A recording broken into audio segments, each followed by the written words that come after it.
Hello, Linked HR. This is one more segment of the Flash Learning series, something for you to think about, ponder, discuss in the beginning of your week. I'm Dr. Chris Wildermuth, your community chair, and what I wanted to talk to you today about is the result of a couple of experiences that I've had recently, both as a professor and a presenter, and things that I actually witnessed me doing. So I guess I'm wearing my professor hat, but I hope that what I'm about to say is equally applicable in your organization. So I have two questions. My first question is, when you give feedback to people, do you act like the arsonist who burns everything in sight, or like the gardener who does look for weeds and does not ignore them, but mostly is focused on the beauty and the power of whatever vision of a garden that the gardener has? So if you give feedback as an arsonist, you basically say everything is wrong, or you focus so much on the weeds that you burn everything inside, even if your original intention was to burn only the weeds, but you focus so much on them that you put so much power on those weeds that you end up by burning everything else. And you see, the danger is that you might not be burning only that project that that person has created. Fire spreads. So you could actually be burning the person's projects and hopes and ability to contribute to the organization. As a professor, I could be burning somebody's dreams, somebody's hopes, somebody's ability to move forward.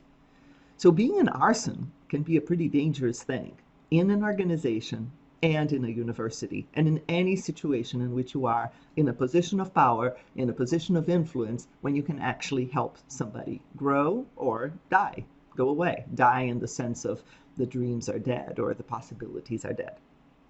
So that's my first image, the arsonist and the gardener.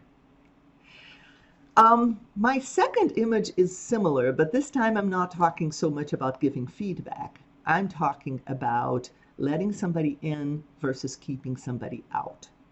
I'm talking about selection, but not only selection as in letting somebody into your organization. It could be selection into a particularly important leadership program. Or if a professor is listening to me, it could be the selection to the next course or being allowed into that profession. As in, if you don't have what it takes, you're never going to be a leader. If you don't have those particular characteristics, you're never going to be a scientist, and so on.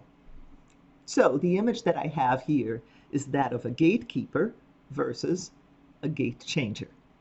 The gatekeeper is somebody who knows the gate, mans the gate, and knows that there is a particular key that people have to pass that gate. And that gatekeeper is an expert in analyzing keys and making sure that they conform exactly to the specifications of the gate. And sometimes the gatekeeper, the good, the nice gatekeeper, allows some people in whose keys are not exactly the way they should be. But the gatekeeper knows how to try and mold and fix the key so that it fits exactly and the person can pass through. And then there's the gate changer. The gate changer looks at the person, looks at the key doesn't fit, the person doesn't fit, looks at the inside where the person is trying to go through, the place the person is trying to go, and notices that changes are happening. And that maybe that key hasn't been changed yet to conform to the changes that are already happening past the gate. So the gate changer changes the gate so that different people can pass through. And it's a totally different paradigm here. So now my question to you all who work in selection in organizations is, are you the gatekeeper? You know exactly the key, the culture, the specific characteristics that somebody needs to be successful in your organization? Or do you stop to question whether those time-honored characteristics to get into your organization no longer fits your organization? And if there are brilliant people who maybe do not fit your mold exactly, but who could be not only successful in your organization, but help your organization thrive. And I know that as I'm posing these questions, these are not easy questions. It's much easier, see, to allow into our room the person who has the exact key. It's much easier to only have people who fit our exact culture. People who come from different cultures, they could be disruptive. They could be unproductive for a while. They could make us unproductive for a while. The question, though, is what is the price to us as human beings, the ethical price of leaving people outside, but the price to our organization in refusing to change? And if we stick to this one culture and this one way of doing things, and only that way is right, my prediction is we're going to die. Because maybe the person who has some solutions we haven't even realized were needed is outside the gate with the wrong key.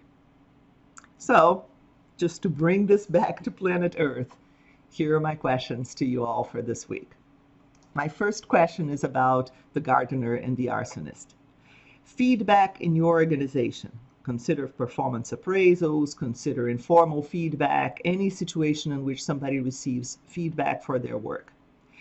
Is this feedback being provided with an eye, with a vision to the good the person has, and then, yes, trying to take out some of the things that are making that person not so successful?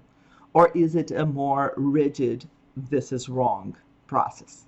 In other words, it's not even only about balance, it's about truly looking at what is working, at what is growing, and only trying to remove things that are not helping that person move forward.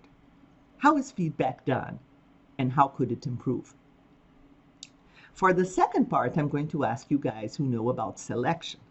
I know there have been discussions on Linked HR about whether we should only hire people who conform to our culture.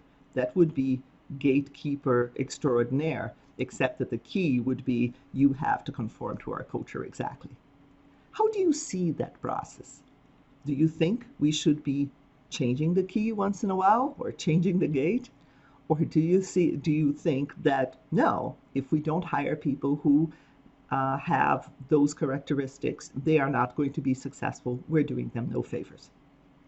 The answers will vary because the situations will vary. I'm not trying to say that I know it all here or that I know what could help in your organization. I'm just asking, what do you think, so that we can start a meaningful discussion on how we give feedback to people, how we help people grow, and how we open the gates to people so that they can have opportunities and bring their own brilliance to us. So that's it for today. Happy learning. I'm looking forward to seeing your answers, even the answers of folks who totally disagree. Please bring them on, because that's what makes the conversation interesting. Take care, everyone.